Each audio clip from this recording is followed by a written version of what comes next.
Y a-t-il un homme providentiel pour sauver la France? Le changement de logiciel prôné par François Fillon peut-il sauver la France? Alain Deneau balaie ces questions d'un revers de main et pour cause, le philosophe démasque dans un livre la médiocratie et la politique de l'extrême centre, c'est-à-dire une offre idéologique dominée par des médiocres.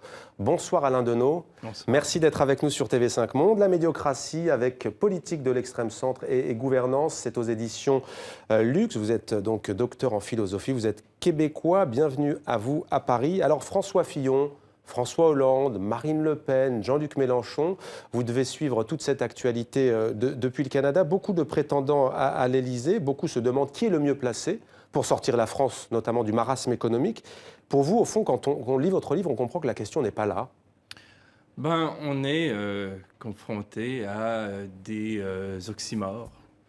On va se dire gaulliste social, social-libéral, ainsi de suite. Et ce qu'on constate, c'est une tendance à liquider l'axe gauche-droite au profit d'une position centriste, avouée, inavouée, subliminale, affirmée, qui, d'une manière abusive, va présenter une série de positions idéologiques, iniques sur le plan social, destructrices sur le plan écologique et impérialistes même sur le plan culturel, comme relevant du centre, comme relevant de la pondération, du pragmatisme, de la rationalité. On entendait M. Fillon parler de la vérité, dont il serait, lui, capable, ainsi de suite. Et au fond, l'extrême-centre, qu'est-ce que c'est? L'extrême-centre, c'est une façon arbitraire de présenter comme étant équilibrée une position qui vise à occulter tout autre discours que celui-là. La mise en péril de la pensée politique qui est engagée par ce type de position, c'est en naturalisant un discours aussi idéologique, on fait passer pour normal, un autre terme auquel on est habitué en France, un positionnement qui serait pourtant critiquable, qui devrait être soumis au débat. Et c'est toute la question de l'extrême. Ouais. Quand je parle d'extrême centre, ce qui m'intéresse par l'extrême, c'est de dégager cette idée de l'extrême, de l'axe politique où serait le curseur, pour voir en fait en l'extrémisme une intolérance à tout ce qui n'est pas ce discours. Ouais. Et il n'y a pas que les politiques, il y a les médias aussi qui, avec une horde de commentateurs qui très souvent se ressemblent beaucoup, vont présenter là aussi comme naturel ce type de position. Les médias, selon vous, font fausse route lorsqu'ils, justement, établissent des distinctions entre, par exemple, François Fillon et Alain Juppé, alors que l'un prône de supprimer 500 000 fonctionnaires et l'autre 300 000 ? Je dirais que la tendance à la position d'extrême-centre qui consiste à supprimer l'axe gauche-droite au profit d'une position qu'on présente comme naturelle, inévitable, pragmatique, qui est pourtant idéologique, ne va pas sans alternance, ne va pas sans contrepartie. C'est pas parce qu'on tente de supprimer cette dialectique historique qu'on y arrive. On crée un autre type de contre-discours qui sera le parler vrai. Le discours finalement dur, musclé, viril, violent. Donald Trump et peut-être Fillon, finalement. D'ailleurs, François Fillon dit qu'il faut changer de logiciel. Alors là, on est précisément, dites-moi si je me trompe, dans ce que vous appelez l'industrialisation de la pensée avec un homme qui détiendrait tout le savoir et avec ce côté providentiel. Oui, et en fait, c'est ce qui est en cause. En fait, c'est cet positionnement qui consiste à dire l'extrême-centre a été une façon hypocrite, molle, oblique, inavoué, de faire preuve d'autorité sur un mode intéressé, hiérarchique, par rapport à des intérêts qui sont ceux d'une oligarchie, par rapport à des enjeux dits économiques qui sont ceux de la finance, de la grande industrie, ainsi de suite.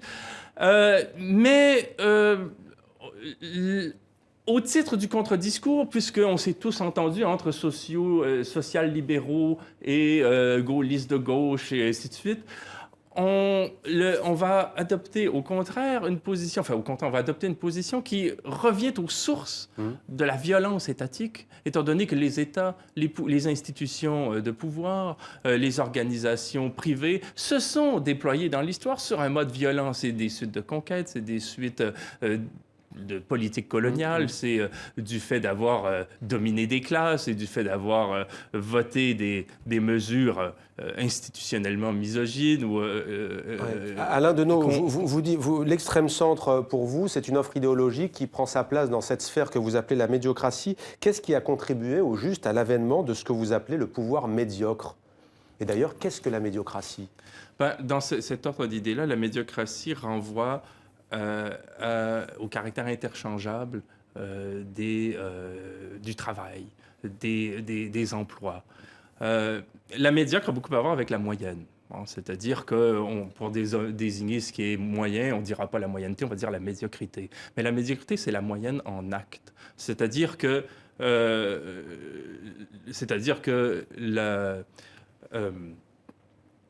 dans une entreprise, à partir du 19e siècle, il a fallu, étant donné la cadence du travail, étant donné la division du travail, rendre interchangeable le personnel qui était soumis à une pure force de travail, et on a œuvré à calibrer les prestations du travail. On a une industrialisation de la tâche, en fait. Les ouvriers soient interchangeables. Ouais. Et c'est valable au niveau du monde intellectuel? Et du point de vue du monde intellectuel, on a vu à partir du XXe siècle, Hans Magnus Enzensberger en parle très bien, une forme d'adaptation du savoir symbolique, des théories managériales à des pratiques qui, elles aussi, devaient être interchangeables. Et vous parlez dans ce livre, d'ailleurs, d'un super-héros, Superman, dites-vous, marque la démission de la pensée. Sous son aspect héroïque, il en rend compte par son caractère unilatéral, sa réduction de la justice à une simple affaire de force et sa prétention à détenir, sans instruction ni expérience, une intelligence parfaite de toutes les choses. On a envie de dire, qu'est-ce que Superman vient faire là? Marshall McLuhan a eu une très bonne lecture de Superman quand des adolescents, au milieu du XXe siècle, ont développé cette figure au point où elle est devenue emblématique des États-Unis. Ce qu'il en vient à montrer, c'est que le personnage civil de Superman, qui est un journaliste un peu empoté, complexé, qui se sent tout petit par rapport à un monde mégalopolistique, en vient à se sublimer comme étant partie prenante d'une réalité sensée que s'il est totémique, que s'il est grand, que s'il est superpuissant. Et sa critique consiste à voir en Superman un symptôme de la perte de sens. Mais que nous dit cette métaphore s'agissant du monde politique actuel? On parlait de François Fillon. D'ailleurs, on pourrait parler vous êtes Canadien, Québécois. Justin Trudeau, à peine arrivé au pouvoir, le Premier ministre canadien a eu droit à une image de super-héros en bande dessinée. Qu'est-ce que ça nous dit sur le monde politique actuel? Je voudrais revenir à cette idée de l'extrême centre. Étant donné que j'ai travaillé sur un mode un peu carrefour, évidemment, on peut aller dans différentes directions, mais l'extrême centre, c'est une façon, et je vais en venir à Trudeau et Fillon, l'extrême centre, c'est une façon de dire, on n'est plus dans l'axe gauche-droite, on est dans le monde de la gestion, on est dans le monde de la gouvernance, le discours du management a pris le dessus sur le discours idéologique, sur le discours politique. Faut être efficace. Désormais, il faut être efficace, il faut être pragmatique, il faut être dans le vrai, il faut parler vrai, il faut être dans... Et il faut savoir gérer en essayant toujours de souffler le chaud ou le froid. Et cette suppression, le fait qu'on ne distingue plus tellement aujourd'hui ce qui fait la parole d'un socialiste ou d'un ex-UMP ici, c'est justement cette superposition.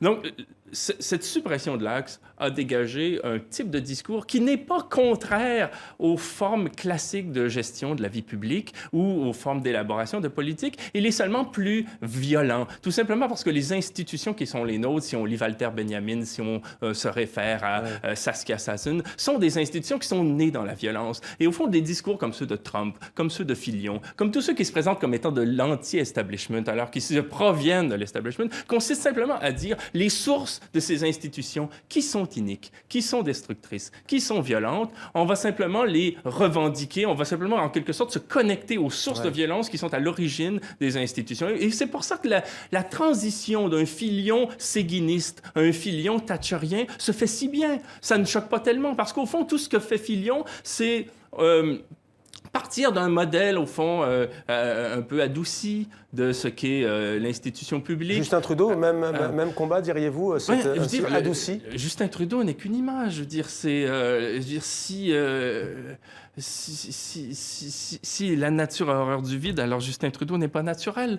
Vous avez en Justin Trudeau un premier ministre qui est à la tête d'une administration, qui a refusé au moment du Forum social mondial qui a eu lieu à Montréal cet été, des centaines de participants pressentis, strictement sur la base de leurs orientations politiques. Même quelqu'un comme José Bové a eu toutes les difficultés du monde à franchir nos frontières. Le Canada, c'est le pays de l'exploitation du pétrole. D'ailleurs, vous parlez de José Bové et de ce sommet. C'est vrai que le réchauffement climatique, étrangement, dans cette primaire de la droite en France et du centre, mais plus généralement, vous parlez de l'avancée du désert, vous parlez des glaciers qui fondent. Tout cela, au fond, ce sont ces sujets-là primordiaux, l'économie phagocytée par la finance, tout cela, ce sont des victimes en fait de ce schéma que vous décrivez. C'est que plutôt que d'être sur un axe gauche-droite, où on aurait d'une manière claire des acteurs qui essaient de penser une façon d'instituer le lien social, de façon à ne pas favoriser une élite, à ne pas favoriser une oligarchie, mais à être, en fond, le reflet, autant que faire se peut, d'une volonté populaire et de l'intérêt général.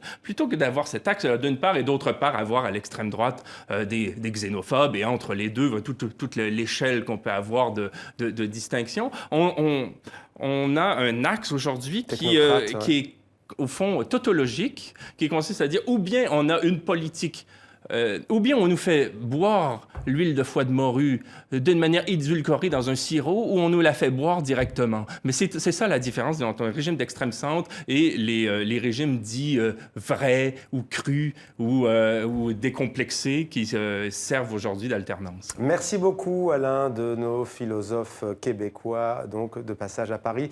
La médiocratie avec le texte politique de l'extrême centre et gouvernance, c'est aux éditions Lux. Merci d'être venu sur notre plateau.